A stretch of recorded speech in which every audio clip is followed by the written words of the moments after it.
What was your low point? Being hugged by Andrea Adamo. I've always thought that blonde people don't look good if they're chubby. It's not true. This is actually quite tough. So if you don't get this right, okay, we will forgive you for it. Come on, listen. In there, one right. What was your highlight, do you think, of the year? Start with a toughie, straight in. Highlight.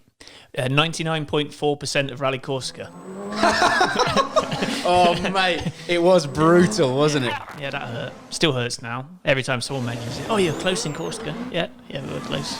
And but the nice thing is you got a lovely little cuddle from Andrea Adamo. Oh, at the old rib breaker, as Oh. I like to call it. What more would you want when you hear from the WRC TV crew that your number one driver who's leading the rally's got a puncture? What would I want next? I've got it. Andrea, can you just come up, run over and hug me, please? Thanks very much. That's just what I needed right now. So that was your high point. What was your low point?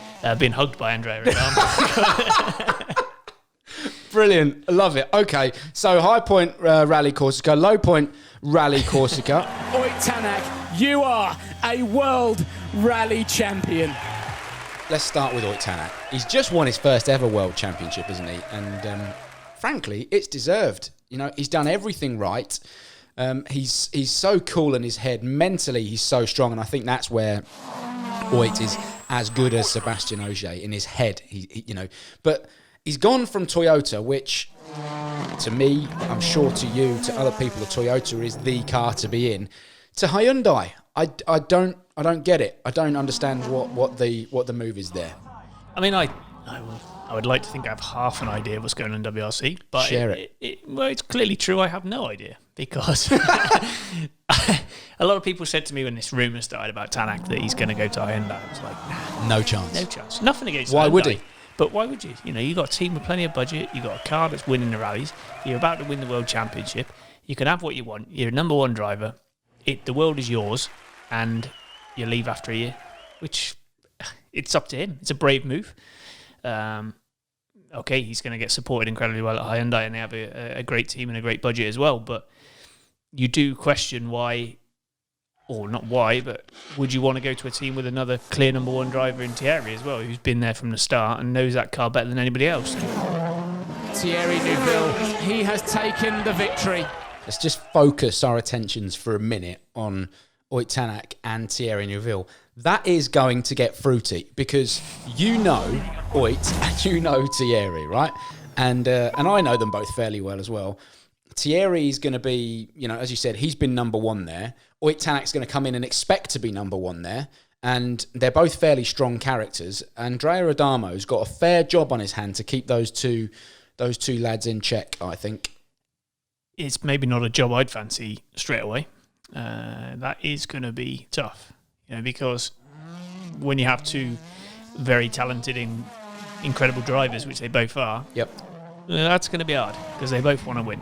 If you had to put your money, Rich, on Oit Tanak or Thierry Neuville next year, I know which way I'd go.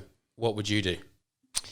I have to say, I wouldn't be able to split it, and that's not a rubbish answer. That is No, the it's a worst answer. It's the worst answer, but it's the truth. Why would you split it? You've got current world champion, and you've got a guy who could have been world champion for the last 2 years. 3 years, who is on the door knocking to be a world champion, and I don't see how you could evenly split that. There's no way one of them is just going to run off into the distance.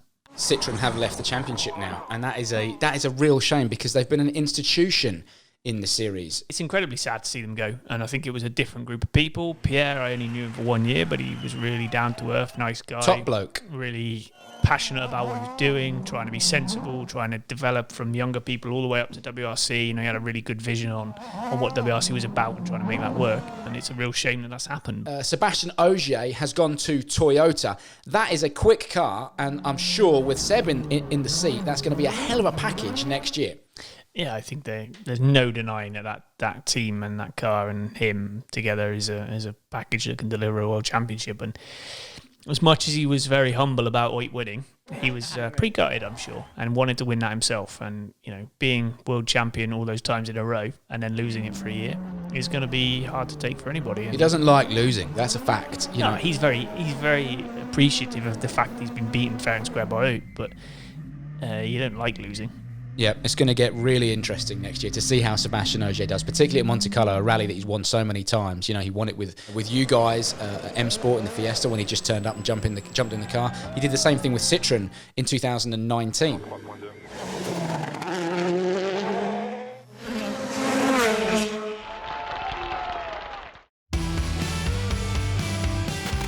I've got a little challenge for you. What's this?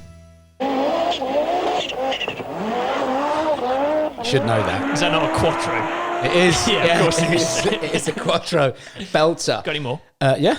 Who said this? It's for the fun. Say again. It's for the fun. It's for the fun. Say again. That's a tricky one. It's for the fun. Say it again. It's for the fun. You want the sound effects? Not your version. It's for the fun. Ooh. That's a tough one, mate. You got to remember, I was only born in '84. It happened after that. It's for the fun. It happened in 2002. There's a clue. Was it one of the Panizzi brothers doing a donut? It's for the fun. Mate, Bang. legend! Bang. Yes! Yes. Unbelievable! It was Gilles Panizzi when he did the donuts in Spain. Yeah, I can imagine. Underneath the bridge. And when they interviewed him afterwards, he said, he had such a lead and he went, yeah, all the fans are there and it's for the fun.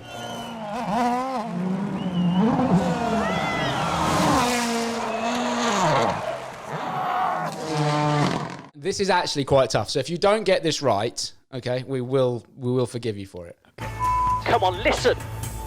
In there, one right.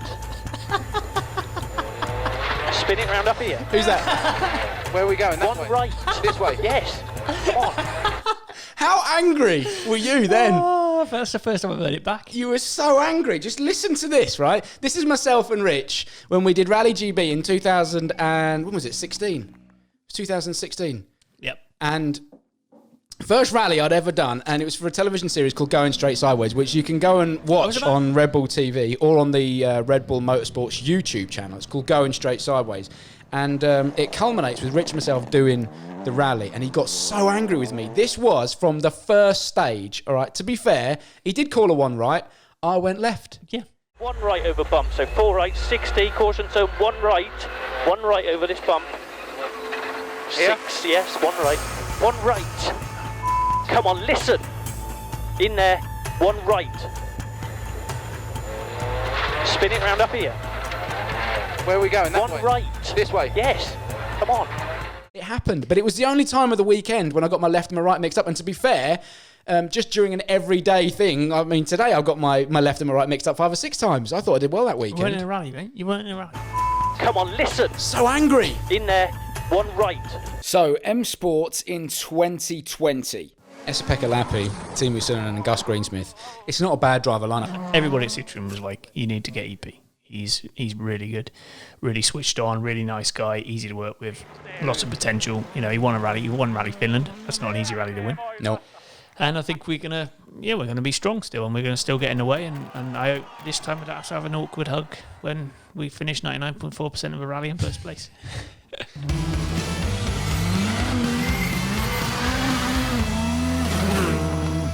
Right, young guns coming up through the sport, okay? We've got Kalle Rovanperä, who's doing a full programme for Toyota.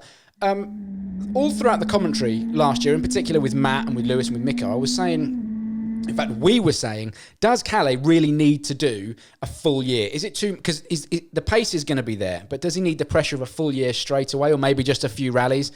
They've taken the gamble. They're going in for a full year. What's your feeling on it? I mean, he's going to be quick, but is it too much too soon? It's never too much, but it's going to be tough. You know, there's a lot to learn, and you have to feel for him in some ways that with being in that position, he's in that team, you know, they're going to expect some results, and that we've seen it before. You have a young guy that comes in and gets some good results, and then you fall into this trap of expecting these good results on every single rally, and that's not so easy, especially next year with all these new events. And I guess the other youngster really is Gus Green Smith, coming up through the ranks. I used to think he was all right, but apparently, well, I know, he dyed his hair blonde. I've seen it in person. He's no longer all right. I went and visited Gus when he was doing a bit of training, and his hair is very blonde. I cannot believe he paid to have his hair dyed. Because I've always thought that blonde people don't look good if they're chubby. Which is not true. No one's ever looked good blonde and chubby, and I thought, right, well, I've always wanted to be blonde, so I thought, right, well, if I lose all the weight and I get down to what they say, I'm going to dye my hair blonde. That was my thing. As soon as I hit the weight boundary, I have to go and dye it blonde. So as soon as I did and dyed it, quite like it, probably keep it. I cannot believe, though, the amount of weight he's lost. Do it. We want to do it with the fingers. We want to get on.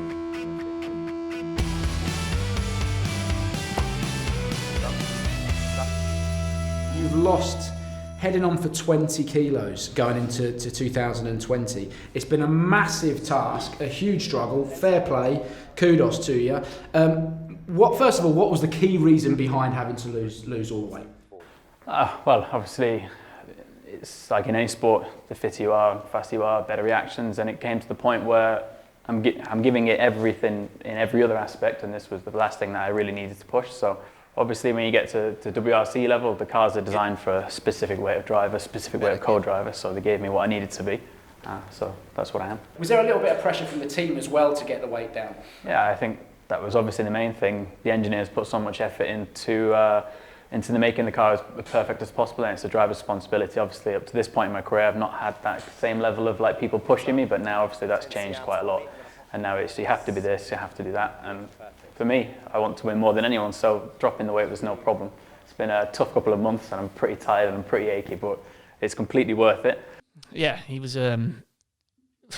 There's no nice way of putting it, but he was. No, he's a big lad. He even big says lad it. for a He rally says, driver. in his words, "I were a big northern lad. I were a big northern lad, Jenny. Like pies. I'm a big northern lad," but he's not anymore. No, he's definitely not anymore. And okay, when you get to that level, you have to look at every single place where you can improve to be the best you possibly can. And that was one area we decided that needed a bit of attention. And he was good 10, 15 kilos above what we would class as the optimum weight for a rally car, and for what we designed our car around. And fair play to him. He took it on board, and he's lost a lot of weight. He's gone away and he's done the work. I mean, he's lost heading on sort of north of 15 kilos. And it's fair enough. The engineers and you guys, and it doesn't matter, any rally team or any team in motorsport, in fact, they design and engineer a car based around how much weight is going to be sat in the driver's seat. Now, if you're carrying 20 kilos north of that design, it's going to affect the way the car handles. So the engineers have been going up to Gus and every single driver saying, this is your target weight. And Gus has gone away and he's properly responded to that. The main thing for me, once I was told about it at the beginning of the year, was what a second spare tyre costs the car in terms of like what we think it costs and what we're pretty sure it costs per time per kilometre, which is we think around touching 0.2 of a second, and that's a tyre is 25 kilos.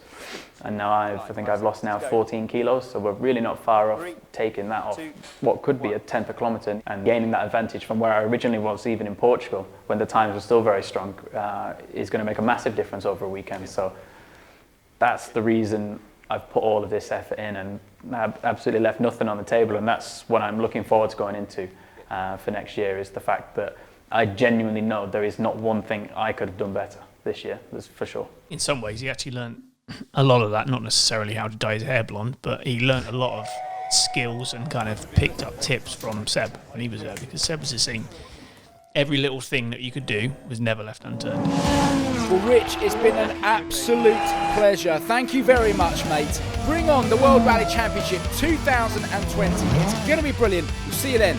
Goodbye. Tanak takes his first ever World Drivers title, and look at the scenes at the end of the stage. There's a big lump in my throat. Congratulations, Tanak. You are a World Rally Champion.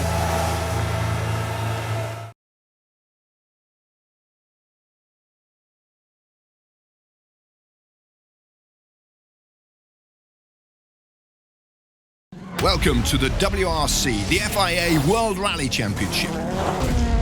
Get access to exclusive content with WRC Plus, including more than 25 hours of live stream from every rally, real-time GPS tracking of your favourite drivers,